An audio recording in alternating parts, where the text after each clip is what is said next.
మాటల్లో నేను ఒక ప్రభుత్వ వైద్యుడిని, మా మాటల్లో కానీ మా చేతల్లో కానీ ఎప్పుడన్నా మీకు వ్యతిరేకంగా మేము మాట్లాడాము?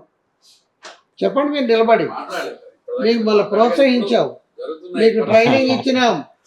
అదే చెప్పింది అదే మీరు ఆగట్లేదు. నేను చెప్పింది ట్రైనింగ్ ఇచ్చిన డాక్టర్లు నేను ఉన్నాను. అవును, మిమ్మల్ని గౌరవించాం. 30,000 మందికి మేము ట్రైనింగ్ ఇచ్చినాం. ఆ 30,000 మందికి మీకు పర్మిషన్ ఇచ్చి సర్టిఫికెట్ ఇవ్వమని కొట్లాడాం.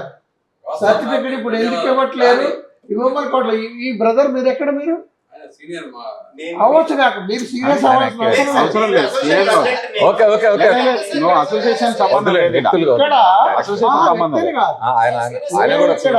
ఆర్ఎంపీ డాక్టర్స్ కించపరచడానికో ఏదో కాదు. ప్రజారోగ్య విషయంలో మీరు కూడా భాగస్వాములే, మీకు కూడా బాధ్యత ఉంది. తెలంగాణ సమాజంలో ప్రజారోగ్య సమస్య విషయంలో ఆర్ఎంపీ డాక్టర్స్ కూడా నిజాయితీగా నీతిగా మమేకం కావాలని ఐఎంఏ కోరుకుంటుంది. నేను ఒక ప్రభుత్వ వైద్యుడిగా చెప్తున్నాను కాబట్టి ఇక్కడ డిఫరెన్సెస్ ఏమి లేవు. చెప్పే పద్ధతిలో కొంత తేడా ఉంటుంది. మా రెడ్డి సాబ్ కూడా మిమ్మల్ని అంటే గౌరవంగా మాట్లాడారు. ఆయన దాన్ని మీరు ఏ రకంగా తీసుకోవద్దు. ఒకటి, అభిప్రాయాలను పంచుకోవడంలో సమస్యలు పరిష్కారం అవుతాయి. అభిప్రాయాలు పంచుకుందాం.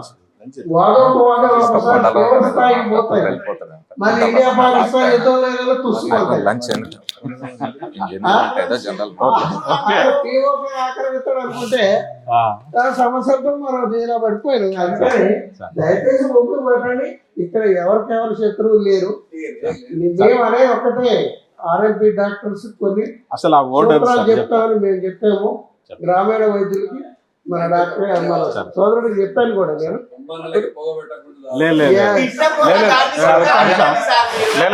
ఒక్క నిమిషం. లేదు, ఇప్పటికి కూడా మేమేమో ఆర్ఎంపీని ఉద్దేశించి పెట్టలేదు, లేదు ఐఎంఏని ఉద్దేశించి పెట్టలేదు. మాకు ప్రజా ఆరోగ్యం కావాలి. మీరు ముందున్న మీరు నలుగురే కాదు, మీ అనుకున్న వాళ్ళు కూడా నాకు ప్రజా సంఘాలు ఉన్నాయి, డిఫరెంట్ వేరియేషన్స్ ఉన్నారు, కొద్దిగా లీగల్ గా మాట్లాడేటోళ్ళు ఉన్నారు, ప్రజా సమస్యలు ఏమైనా మాట్లాడేటోళ్ళు ఉన్నారు. కాబట్టి మీరిద్దరు ఏమైనా కట్టుకుంటా అంటే ఆ రోజు కూడా నేనే పెద్ద మనిషిని అయితే మీకు ఎల్బీ స్టేడియం మాట్లాడతారు రేవంత్ రెడ్డితో. చలో మాట్లాడుకుంటే తనుకుంటారా కుదుకుంటారా అది వేరే విషయం. నేనే ఆడ విజిల్ ఊపుతా మళ్ళా. కానీ ఆ విషయం వద్దు. నాకు కావాల్సింది ఏంది, నేను నా మ్యాగజైన్ కూడా మన హెల్త్ ఇండియా సార్ కూడా విజ్ఞాన దర్శిని. విజ్ఞానం కొరకు ఆయన ఒక యాంగిల్లో పనిచేస్తాడు, నేను ఒక యాంగిల్లో పనిచేస్తాను. మేమిద్దరం కలిసి సరే ప్రజలకు కావాల్సిన సమస్య ఏమైనా మాట్లాడదామనే ఇంటెన్షన్తో మిమ్మల్ని అందరూ పిలిచినాను.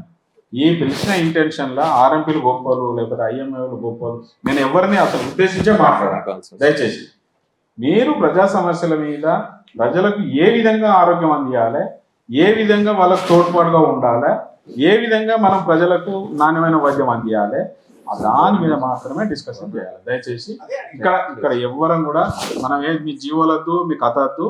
ఆ జీవోల గురించి మాట్లాడేది రేవంత్ రెడ్డిని పిలుస్తా, లేదంటే ఇంకా వాళ్ళ వలన మాట్లాడతారు. కానీ ఒక విషయం చెప్తా, ఇక్కడ ఐఎంఏ అన్న అశోక్ అన్న మీరు చెప్పినట్టు గవర్నమెంట్ పాలసీలు మంచిగా ఉండాలి. ఫస్ట్ అది గవర్నమెంట్ పాలసీస్ లేకుండా మనం గవర్నమెంట్ ప్రొవైడ్ చేయకుండా మనం మాట్లాడుకుంటున్నాము. దాని కొరకే లాస్ట్ టైం ఐఎంఏ హాల్లో మీటింగ్లో దయాల్ సింగ్ అని కూడా ఉన్నాడు. ఆ రోజు ఉన్నారు కదా. ఆ రోజు మేము మాట్లాడుకునేది ఏంటి అంటే మాకు హెల్త్ కమిటీ కావాలి, హెల్త్ కమిషన్ కావాలి, హెల్త్ కమిషన్ కావాలి. హెల్త్ కమిషన్ అంటే ఏంది, ఒక సిస్టమ్ ఆఫ్ లైఫ్.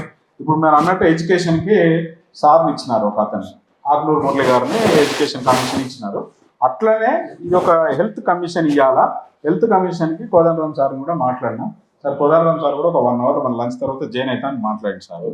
సో ఇట్లాంటి పనిలా ఎవరి బాధ్యత. ఇప్పుడు మనిషికి 5,000 ఉంటాయి, ఏ ఒక్క ఏళ్ళు లేకున్నా అంటే ఇప్పుడు ఆర్ఎంపీ డాక్టర్లకి నేను డాక్టర్లకి అనాటం చెప్పే అంత పరిస్థితులు లేను నేను. ఎందుకంటే మీకే ఎక్కువ ఎరక. ఏ వేలు లేకపోయినా దాని అంధవికారం అవుతుంది. కాబట్టి సొసైటీకి ప్రజలకి అందరం కావాలి. నాలాంటి జర్నలిస్ట్ కూడా కావాలిగా. ఎవడేం తప్పు చేసినా ఎదురు చూపించాలి కదా నేను. సో అట్లాంటప్పుడు దాని మీద హెల్తీగా డిస్కస్ చేయండి. హెల్తీ తెలంగాణ కొరకు ఏం కావాలి.